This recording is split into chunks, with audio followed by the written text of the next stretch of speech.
Productions Kamalakar film corporation సంయుక్తంగా నిర్మిస్తున్న చిత్రం హ్యాపీ జర్నీ. అభిరామ్ నాయుడు ఈ చిత్రాన్ని తెరకెక్కిస్తున్నారు. మహిళల భావోద్వేగాలకు ప్రధాన ప్రాధాన్యం ఇస్తూ రూపుదిద్దుకుంటున్న ఈ చిత్రానికి బాలాజీ గుట్ట, కౌశిక్ రెడ్డి నిర్మాతలు, తరుణ్ రెడ్డి సహ నిర్మాతగా వ్యవహరిస్తున్నారు. తాజాగా ఈ మూవీ టీజర్ లాంచ్ వేడుక నిర్వహించారు మేకర్స్.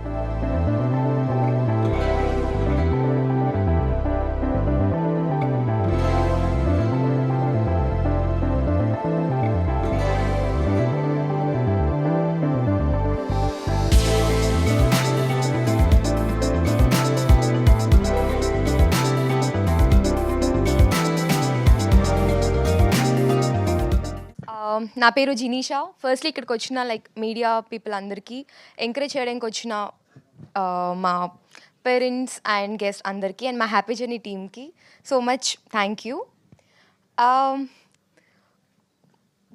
మూవీ గురించి చెప్పాలి అంటే అది చెప్పాలి ఇది చెప్పాలి అని ఏం లేదండి. వెరీ సింపుల్, ఒకటే చెప్తాను. మేము different generations of story lines ఉంటాయి, అందరికీ ఒక బ్యాక్ ఎండ్ స్టోరీ ఉంటుంది. సో అందరికీ ఉన్న సేమ్ పాయింట్ ఏంటి అంటే కనెక్టింగ్ పాయింట్. మనం ఫ్యామిలీస్ అంటే అది ఇది సంథింగ్ అందరికి ఒక్కొక్క పాయింట్ ఉంటుంది కదా. But the thing is exactly families, what are families meant for అన్న పాయింట్ ఒక్కటే ఈ మూవీ నుంచి మీరు ఎక్స్పెక్ట్ చేయొచ్చు. Firstly, I would like to say that I'm really happy and very excited. నేను ఈ మూవీ ఒప్పుకున్నప్పటి నుంచి I've been really excited and going to Paris with such a fun team. It was really exciting and it was actually a roller coaster ride full of emotions and మా cinema కూడా అలానే ఉండబోతుంది.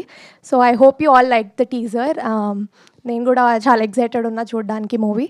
I hope you support the film అండి. Thank you so much. Cinema చాలా బాగా వచ్చింది. Teaser చూసారుగా, చాలా ఎమోషన్స్. అంటే పోస్టర్ చూసినప్పుడు, టీజర్ చూసినప్పుడు ఇది ఒక ఉమెన్ సెంట్రిక్ ఫిల్మ్ అనుకుంటారు, తర్వాత ఫ్యామిలీ సినిమా అనుకుంటారు. బట్ ఇది మోస్ట్లీ మగాళ్ళ కోసం తీసిన సినిమా. ఎందుకు అంటే మన ఇంట్లో అమ్మ, బామ్మ, అక్క, వదిన, చెల్లి, వైఫ్, లవర్ కానీ మనకి చెప్పని చాలా ఎమోషన్స్ ఈ స్క్రీన్ మీద మేము చెప్పాము. మీరు వాళ్ళందరినీ తీసుకొని థియేటర్లో కూర్చొని చూస్తూ ఉంటే వాళ్ళతో ఈ సినిమా డైరెక్ట్గా మాట్లాడుతూ ఉంటుంది. That's for sure. మీరు మీ వాళ్ళని తీసుకొని రండి, వాళ్ళందరూ మీకు సినిమా అయిపోయాక హగ్గిస్తారు, మీరు మాకా హగ్గియండి. Thank you so much. And అమ్మ అందరినీ చాలా ఇబ్బంది పెట్టండి, చాలా సపోర్ట్ చేశారండి. అంటే such a lovely team. Happy journey 2, 3, 4, 5, 10 వరకు ఉంటే కనుక సేమ్ టీమ్తో వర్క్ చేస్తా. అసలు చాలా కాంప్లిమెంట్లు అది ఇది. అంటే అంత చలిలో, అంత రాత్రులు 1 అయినా 2 అయినా సరే, అంటే ఫెసిలిటీస్ లేకపోయినా సరే, క్యారవాన్లు లేవు, వాష్రూమ్లు లేవు, అయినా సరే ఒక్క కంప్లైంట్ లేదు. Such a lovely team. అసలు అందరూ మీ అందరు లేకపోయింటే సినిమా లేదు. Thank you so much. On screen, off screen వాళ్ళ హీరోస్. హ్యాపీ జర్నీ నిజంగానే హ్యాపీ జర్నీగా ఉండింది. మేము వెళ్ళినప్పుడు కొంచెం అందరూ ఎవరు అంత ఎయిర్పోర్ట్లో ఫస్ట్ డే ఎవరికి అంత ఇంట్రొడక్షన్ లేదు. తర్వాత అక్కడ వెళ్ళిన తర్వాత first day, second day, third day మేమందరూ ఆర్టిస్టులు కలిసిపోయి ఒక సిస్టర్స్, బ్రదర్స్ లాగా, ఫ్రెండ్స్ లాగా అందరూ కలిసి ఈ సినిమాని ఎక్కడ ఈగో లేకుండా, ఎవరికి ఈగో లేకుండా చాలా అద్భుతంగా అందరూ నటించి, అక్కడ నటించామనే దానికంటే ఎంజాయ్ చేసాము చాలా. నిజంగానే హ్యాపీ జర్నీ మా అందరికీ. ఎస్పెషల్లీ నాకైతే చాలా హ్యాపీ జర్నీ. ఇది నాకు ఒక కొత్త అనుభవం. ఇలా లాంగ్ ట్రిప్, ఇంతమంది ఆర్టిస్టుని ఎప్పుడు కలిసి చేయలేదు ఇలాంత మంచి సినిమా.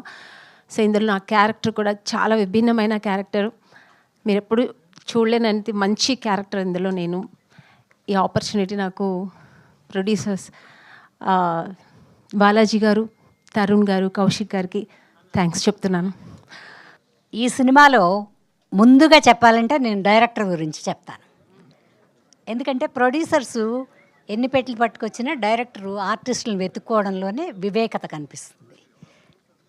నన్ను సెలెక్ట్ చేసుకున్నారు ఎలా అని అడుగుతున్నారా? అంతకుముందు ఎవరెవరినో అనుకున్నారు, ఆ అనుకున్న వాళ్ళు మిస్ అవ్వలేదు. ఈ అదృష్టం నాకుంది కాబట్టి వాళ్ళు తప్పుకున్నారని చెప్తాను నేను. ఈ వేషం నాకు ఎలా పడిందంటే 25 ఏళ్ల ముందు మురారు సినిమా చేసేటప్పుడు సుకుమారి అమ్మగారు వచ్చి నాతో పాటు రూమ్లో కూర్చున్నారు. చూసి ఏం సినిమాలు చేస్తున్నావు అన్నారు. చేస్తున్నానమ్మా అని.